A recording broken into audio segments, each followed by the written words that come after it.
নির্বাচনের ভোটার তালিকা সংশোধন ও পুনর্মূল্যায়নের নির্দেশিকাকে কেন্দ্র করে ক্রমশই চড়ছে রাজনীতির পারদ।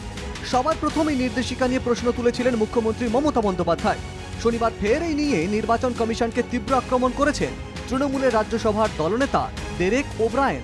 ২৬-এর বিধানসভা নির্বাচনে বাংলায় বিজেপির ভরাডুবি আঁচ করেই নির্বাচন কমিশনকে ব্যবহার করা হচ্ছে বলে অভিযোগ ডেরেকের। Why it is being done now is because the latest BJP's internal survey for Bengal, 46 to 49 seats BJP in Bengal. So, in their desperation to change or attempt to change things, you do these desperate things. নির্বাচন commission বিজেপির branch অফিসে পরিণত হয়েছে বলে তোপ দেখেছেন Derek. Even at this stage, those of gentlemen and ladies running the Election Commission of India, that's a constitutional body. Please don't get sucked in to draw it in like a BJP branch office. শুধু তৃণমূলই নয়, ধীরে ধীরে এই নির্দেশিকার বিরুদ্ধে সুর চড়াচ্ছে India ব্লকের অন্যান্য বিরোধী দলগুলিও। কমিশনের নির্দেশিকা অনুযায়ী সবার প্রথম এই কর্মসূচি বিহারে নেওয়া হবে। নির্বাচনের আগে নীতিশের জেডিইউ ও বিজেপিকে বাড়তি সুবিধা পাইয়ে দিতেই নির্বাচন কমিশনকে ব্যবহার করা হচ্ছে বলে অভিযোগ করছে বিহারের বিরোধী জোট। जन्मतिथि में जन्म स्थान सिद्ध हो सके, हमारा स्पष्ट मत है ये सारा खेल चुनाव से पहले मतदाताओं की छटाई करके सत्ताधारी दल को फायदा पहुंचाने के लिए ये काम जो है किया जा रहा है। शहर की तरफ जब एनडीए पर संकट आता है तो चुनाव आयोग की तरफ।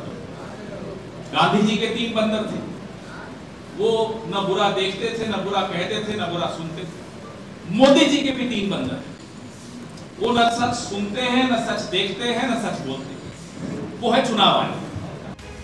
কি রয়েছে নির্বাচন কমিশনের এই নির্দেশিকায়, যার জেরে নির্বাচন কমিশনের ওপর ক্ষিপ্ত বিরোধীরা?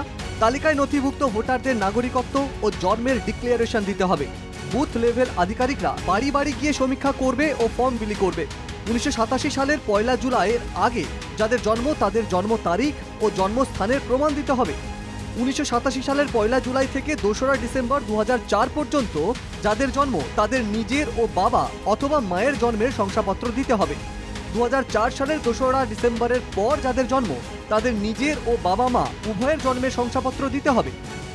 বিজেপি যদিও বিরোধীদের অভিযোগে আমল দিচ্ছে না, অবৈধ ভোট ব্যাংক হারানোর ভয় থেকেই বিরোধীরা কমিশনের নির্দেশিকার বিরোধিতা করছে বলে কটাক্ষ গেরুয়া শিবিরের। উনি বুঝে গেছেন যে রোহিঙ্গাদের নাম বাদ যাবে, উনি ফলস 50 লক্ষ রোহিঙ্গা মুসলমানের নাম ঢুকিয়ে রেখেছেন। ইলেকশন কমিশন ইলেকশন রিফর্মস করছে, আমরা ওয়েলকাম করছি। তারা গণতন্ত্র বাঁচাতে চাইছে। আমরা চাই এপিকের সঙ্গে আধারের লিঙ্ক, আমরা চাই বায়োমেট্রিক। সব ঠিক থাকলে বিহার নির্বাচনের আর মাত্র 4 মাস বাকি। অন্যদিকে পশ্চিমবঙ্গের পাশাপাশি তামিলনাড়ু, কেরল, অসম ও পুদুচেরিতে নির্বাচন হওয়ার কথা 10 মাস পর। এত কম সময়ের মধ্যে বিশাল ভোটার তালিকা সংশোধনের জন্য পর্যাপ্ত প্রক্রিয়া সম্পন্ন করতে পারবে কি নির্বাচন কমিশন? বিতর্কের আবহেই মাথা চাড়া দিচ্ছে এই প্রশ্নটাও। Bureau report, NKTV Bangla.